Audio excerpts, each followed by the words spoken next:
ভাই আমি calling visa মালয়েশিয়াতে এসেছি। আমি কোম্পানি থেকে লাদি হয়ে চলে এসেছি। আমার হাতে পাসপোর্ট ভিসা কিছুই নেই, শুধুমাত্র একটি ফটোকপি রয়েছে, আমার রানিং ভিসা রয়েছে। আমি চাচ্ছি বাংলাদেশে চলে যাব। এই ভিসাটা থাকা অবস্থায় কিভাবে আমি দেশে যাব? আমি অসুস্থ, আমাকে দয়া করুন, আমাকে সহায়তা করুন। আর এভাবেই অনেক প্রবাসী ভাই প্রায় সময় আমাদেরকে কল করে যোগাযোগ করতেছে। তো সেক্ষেত্রে দেখা যাচ্ছে অনেক প্রবাসী ভাই কাজ না পেয়ে খুবই যেই মালয়েশিয়াতে কষ্টকর জীবনযাপন করতেছেন, অনেকে অসুস্থ হয়ে পড়ে আছেন, মেডিকেল যে করবে ওই টাকাটুকু হাতে নেই। তো সেক্ষেত্রে ওই সমস্ত প্রবাসীদের কী করণীয় রয়েছে বর্তমানের সময়? যেহেতু আপনি কোম্পানি থেকে লারি হয়ে চলে এসেছেন, কোম্পানি আপনাকে আর টেক কেয়ার করবে না এবং কোম্পানি আপনার নামে ইতিমধ্যে একটি রিপোর্ট করেছে, আপনার করণীয় কী রয়েছে?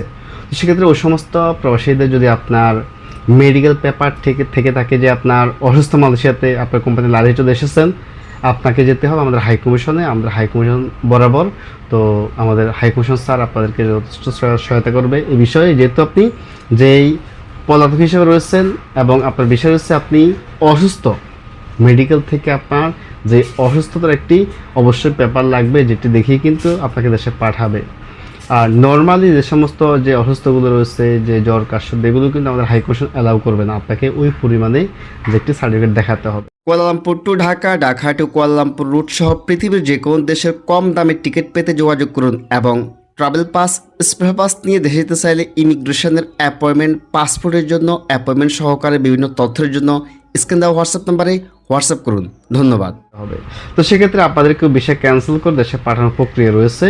তো আপনারা এই সমস্ত বিষয়গুলো একটু ভালোভাবে দেখে শুনে কিন্তু আপনারা বিভিন্ন জায়গায় যোগাযোগ করবেন। ইতিমধ্যে আমরা অনলাইনে অনেক নাম্বার দেখতেছি যে আমরা দেশে পাঠিয়ে দিব, আমাদের কাছে আসেন, একদিনে করে দিব। তো এই সমস্ত প্রলোভন দেখে কিন্তু অনেকে কাজ করতেছে, দেখতেছেন। তো 10 জনের মধ্যে যদি আপনার 2 জনের কাজ করে দিতে পারে, 2 জন দিয়ে অনেকে হাইলাইটস করতেছে। তো সেক্ষেত্রে আমরা ওই দিয়ে কান দিব না। তো যেখানে আপনারা মনোভূত হয়ে থাকে, কারো মিষ্টি কথা ভালো লেগে থাকতে আপনি যোগাযোগ করতে পারেন। তো সমস্ত মাধ্যম হচ্ছে আপনার লিগ্যাল যে সমস্ত মাধ্যম রয়েছে, যে আমাদের হাই কমিশনের সহায়তা নিতে পারেন, যেহেতু আমাদের গাইডিয়ান, এবং আপনার অন্য কোনো যদি কেউ ফোর্সেও থেকে থাকে তার কাছ থেকেও বিভিন্ন পরামর্শ নিতে পারেন।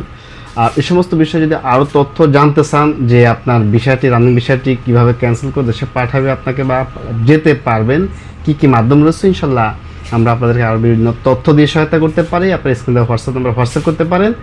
এবং যে সমস্ত প্রবাসী ভাইদের হাতে কোনো প্রকার যে ভিসা নেই, পাসপোর্ট নেই, বা পাসপোর্ট রয়েছে মেয়াদ নেই, বা মেয়াদ রয়েছে খালি পাসপোর্ট, তো সেক্ষেত্রে আপনারা যোগাযোগ করতে পারেন। আমরা আপনাদেরকে ইমিগ্রেশনের অ্যাপয়েন্টমেন্ট নিয়ে দিব, দেশে যাওয়ার সমস্ত যেই আয়োজন বা সমস্ত প্রক্রিয়া করে দিব, যাতে করে নিয়ম মেনে সরকারি যে জরিমানা পেমেন্ট করে আপনি দেশে যেতে পারেন। আর দ্রুত আপনাদেরকে ইমিগ্রেশনের অ্যাপয়েন্টমেন্ট নিয়ে রাখতে হবে, টিকিটটি সংগ্রহ করে রাখতে হবে, যেহেতু অ্যাপয়েন্টমেন্ট ডেটটিও পরে পাওয়া যাবে না এবং কি টিকিটের দামও অনেক বৃদ্ধি হয়ে যাবে। তো সেক্ষেত্রে আমরা যেহেতু দেশে যাবই, আগের থেকে আমরা এখন যে প্রিপারেশন নিয়ে রাখবো, ইমিগ্রেশন ডেটটা কনফার্ম করে রাখতে পারি, টিকিটটা কনফার্ম করে রাখতে পারি, যাতে করে আমরা পরবর্তী সময় হয়রানির মধ্যে না পড়তে হয়। দেশের মাত্র ভিউয়ার্স ভালো থাকুন, নিরাপদ থাকুন। দেখা পরবর্তী ভিডিওতে। আল্লাহ হাফেজ, আসসালামু আলাইকুম।